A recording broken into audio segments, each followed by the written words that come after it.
Both Koreas hold military talks to mark 68th anniversary of Korean War. Tokyo, Sputnik. North and South Korea held negotiations on Monday, which marks the 68th anniversary of the Korean War of 1950 to 1953, to restore military communication channels between the two countries. The war ended with the sides signing an armistice agreement, but no peace treaty has ever been signed. Restoration of military contacts. Monday's colonel-level talks, held at a border checkpoint in Paju, were the first military meeting in 7 years. The South Korean delegation was led by Army Col. Cho Young-jun, while Col. Chong-nam headed the North Korean delegation. The talks focused on the restoration of military telephone and fax lines in the east and the west of the buffer zone separating the two Koreas to avoid incidents that could potentially result in escalated tensions on the Korean peninsula.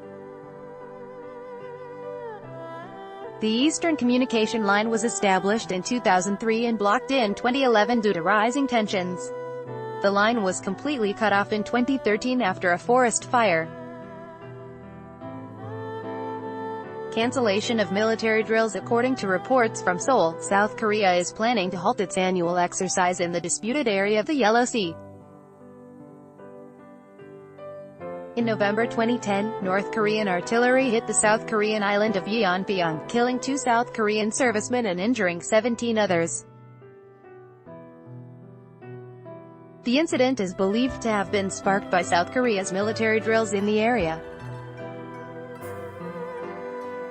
Last week, following U.S. President Donald Trump's summit with North Korean leader Kim Jong-un in Singapore, South Korea and the United States announced the suspension of their annual military drills, the Ulchi Freedom Guardian.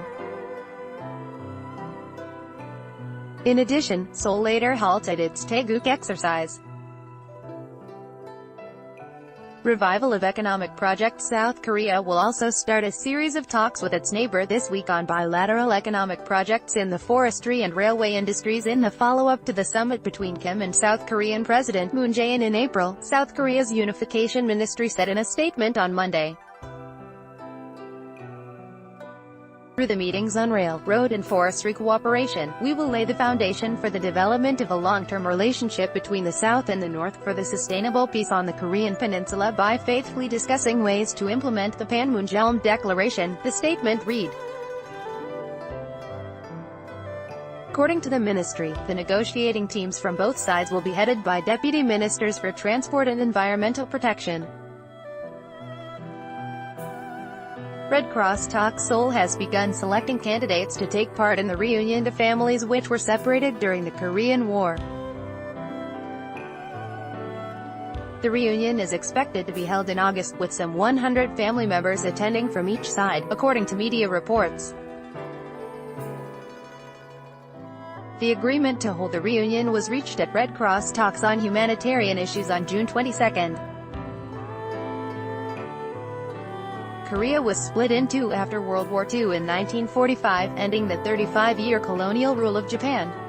After the Korean War, over 60,000 families were separated.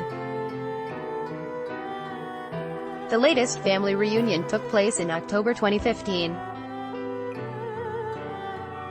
Closer sports cooperation on Monday, following an agreement reached between representatives of the two Koreas on June 18. South Korea's sports ministry said that 4 basketball games between the two nations would be held in Pyongyang on July 4 to 5.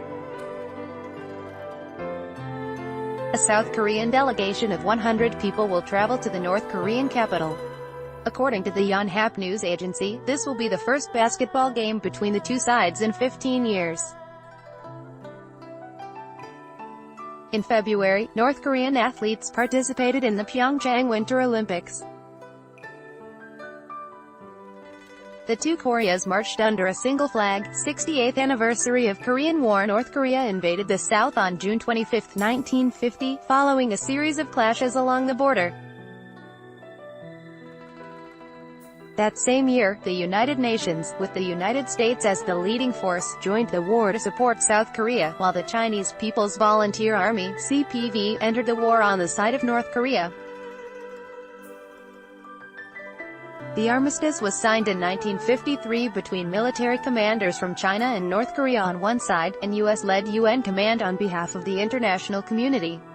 South Korea was not a signatory to the armistice.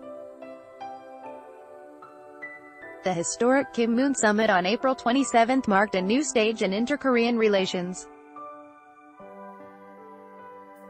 The two leaders signed a joint declaration, agreeing to take measures to support international efforts aimed at denuclearizing the Korean peninsula and proceeding with reunion programs for separated Korean families.